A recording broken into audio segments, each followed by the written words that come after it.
Is it worth switching to indoor arrows? This time of the year, archers move from long outdoor distances to the short and focused world of indoor, 18 meters, sometimes 20 yards. Indoor arrows are thicker and are often called line cutters or fat arrows because if they touch the higher scoring ring, even by a hair, you get the higher score. And this season, I am shooting what many consider the best indoor arrows available, the Easton RX-7. On paper, what stood out to me is that these shafts are supposed to be as forgiving as my outdoor shafts for recurve. But unlike the taper on X10s, these RX7s keep a constant 23 diameter on the outside. It's the inside diameter that tapers. The front of the shaft has a thicker wall, while the rear is thinner. This is supposed to give the arrow more consistent flight between shots. But is it worth switching to indoor arrows just for a few months? Why not just continue shooting the same skinny outdoor arrows?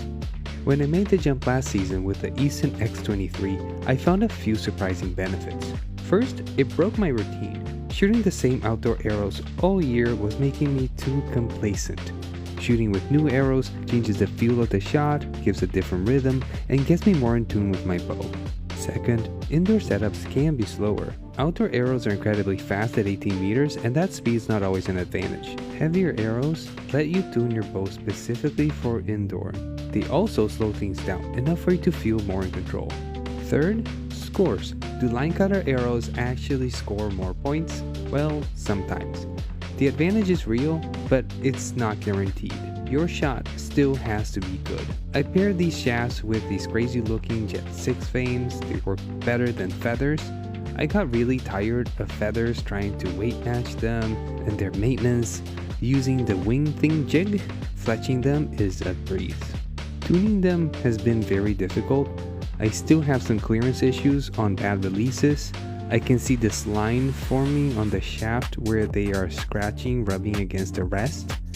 When I experimented with very heavy 150 grain points, the arrows bent too much and the clearance got worse, dropping to 100 grains. They didn't bend enough and eventually settling at 120 grains, and that gave me a much cleaner flight.